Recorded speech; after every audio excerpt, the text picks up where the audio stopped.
On va, pour débuter cette émission, vous parler de ce feu vert que vient de donner le ministère de l'Environnement du Québec à la compagnie TransCanada pour amorcer des travaux de forage marin dans le fleuve Saint-Laurent. On parle de Cacouna, la région de Cacouna, des travaux qui doivent servir à déterminer l'emplacement d'un possible port pétrolier et d'éventuels réservoirs de stockage à pétrole aux abords du port de Gros-Cacouna.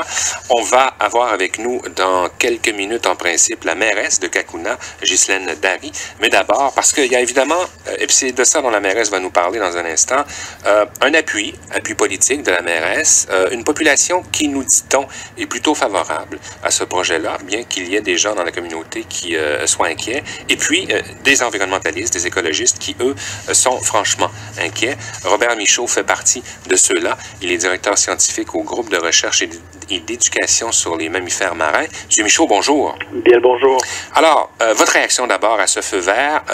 On nous dit, les autorités nous disent, Québec, le ministère de l'Environnement dit, écoutez, il y a des conditions qui ont été imposées à TransCanada. Ça va se faire de manière sécuritaire. On est conscient qu'il y a là une population de belugas. Vous continuez, si je comprends bien, vous, d'être inquiet.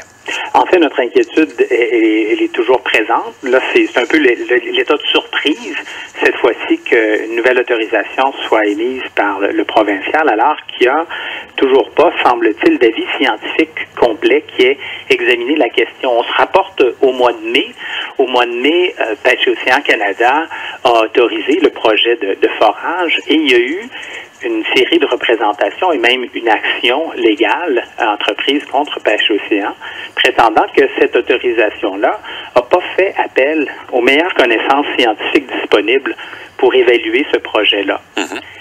C'est un terme un peu technique, les meilleures connaissances scientifiques, mais c'est un terme qui figure dans la loi sur les espèces en péril. On se rappelle que les inquiétudes portent sur la situation des belugas du Saint-Laurent, population en péril, population de plus qui est en déclin aujourd'hui. Alors on pense que les meilleures précautions devraient être entreprises, un peu comme ça a été le cas plus tôt au printemps, lorsque TransCanada a voulu faire des levées sismiques, c'est-à-dire avec des canons à son.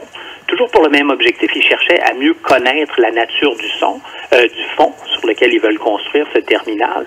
Et cette fois-là, Pêche Océan Canada avait demandé à ses scientifiques d'émettre un avis spécifiquement sur cette question-là. Ça a été fait, ça a été très restrictif. On a dit, oui, ça peut être fait avec des mesures d'atténuation particulières, mais ça ne peut pas être fait après le 30 avril. Et à notre avis, la décision de Pêche Océan, à ce moment-là, était légitime. Maintenant, dans l'évaluation du projet dont on parle maintenant, des forages, il n'y a pas eu cette même précaution-là. On n'est pas retourné aux meilleures autorités, c'est-à-dire aux scientifiques de Pêche Océan Canada, pour évaluer. Moi, j'ai fait le travail à la demande de certains groupes environnementaux. On a refait l'évaluation, puis on arrive à la même conclusion, c'est que ce projet-là aura des impacts importants sur les femelles et les jeunes qui utilisent de façon très soutenue ce secteur-là pendant l'été. Alors, on est étonné que le provincial émette un permis sans avoir eu un nouvel avis scientifique. Et s'il y avait eu une consultation, probablement que la décision aurait été de dire non.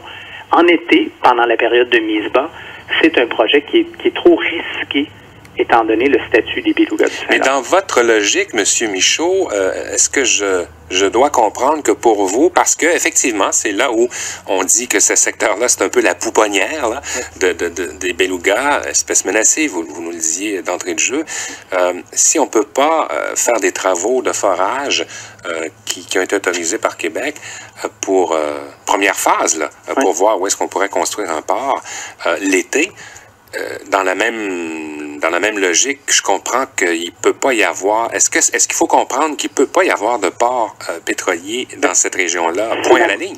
C'est ma conviction. Et c'est très étrange qu'on procède en morcelant les projets.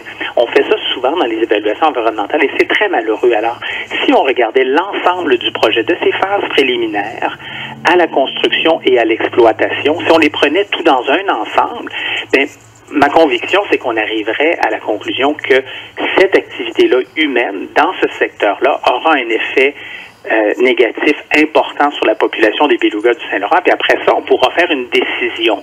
Est-ce que c'est acceptable ou pas, selon les termes légaux, parce que il y a une loi qui encadre les espèces en péril au Canada.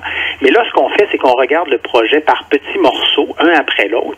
Et ce premier projet, qui est un projet préliminaire, on comprend bien, déjà, lui, n'est pas inoffensif. Déjà, lui, pose une menace qui, selon les chercheurs de Pêche-Océan Canada, le projet des levées sismiques plus tôt au printemps était trop risqué pour être fait après le 30 avril. Puis je vous ramène à 2007, où les chercheurs de Pêche-Océan Canada avaient également été consultés pour un projet tout à fait similaire par le même promoteur. TransCanada entendait construire un port méthanier à Cacouna.